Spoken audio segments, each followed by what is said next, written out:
So hi, Teresa. So could you provide a brief background and introduction of yourself? Sure. My name's Teresa. I'm from Canada, and I've been teaching in China since March. Prior to that, I've taught in Korea, Kenya, and Thailand as well. Teresa, why did you come to China to teach? Before coming to China, I was actually teaching in Korea and decided I wanted to try something different. Basically looked at the map and went in that one and chose China. And I haven't been sad or disappointed with that choice. So Teresa, how do you like the teaching in China, in southern China?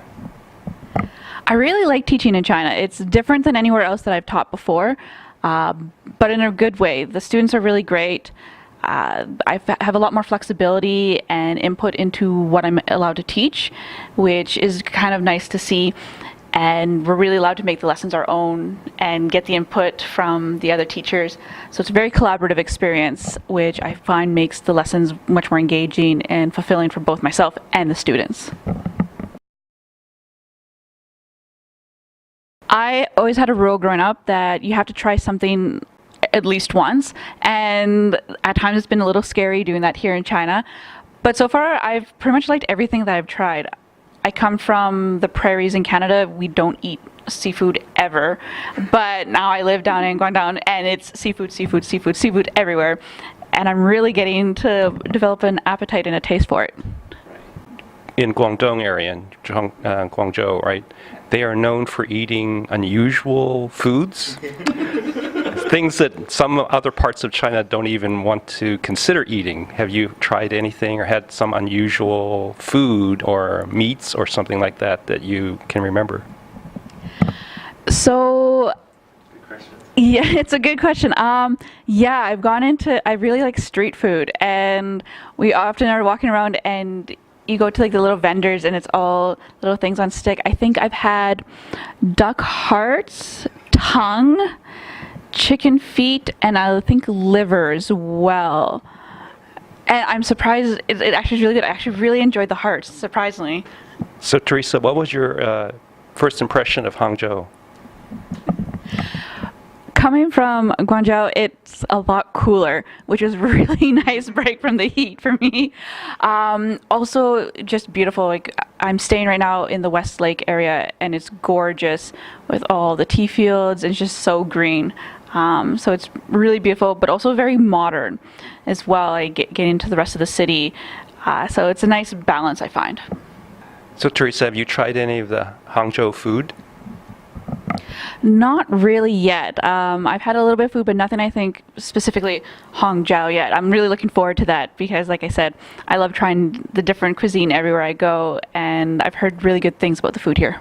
Teresa, do you have a favorite festival or holiday in China? So living down in the south and actually in Nanhai district, my favorite festival so far has been the Dragon Boat Festival. We actually got to go to one of the factories and see where they build the dragon boats, and we got to experience and try racing dragon boats ourselves. Not gonna lie, we weren't very good at it, but it was a lot of fun. And then watching all the races and the different athletes compete, it's an experience. It was insane, but so much fun. And you were part of the race, right? Yeah, we got to try our own little race.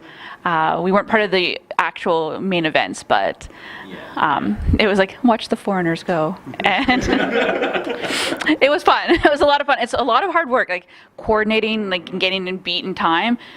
It's not, everyone's like, oh, that's just paddling. No, I canoe and I paddle, and this was completely different. Yeah. Okay, for sure. Teresa, what are your future plans for being and working in China? Right now, I'm considering my options because I'm really like it here. I'm actually surprised at how much I've enjoyed living in China, and I don't think I'm ready to go. Originally, the plan was 1 year and then maybe move somewhere else, keep globetrotting, but China's just so big and so diverse that I haven't even scratched the surface yet, and I feel it would be a shame to leave without getting more involved and more immersed in delving deeper into the culture. So I'm right now looking at maybe moving to another city, going to another region, and experiencing a little bit more of what China has to offer.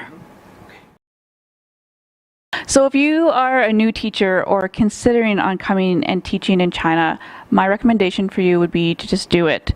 China is a huge country. It's terrifying, but it's also amazing.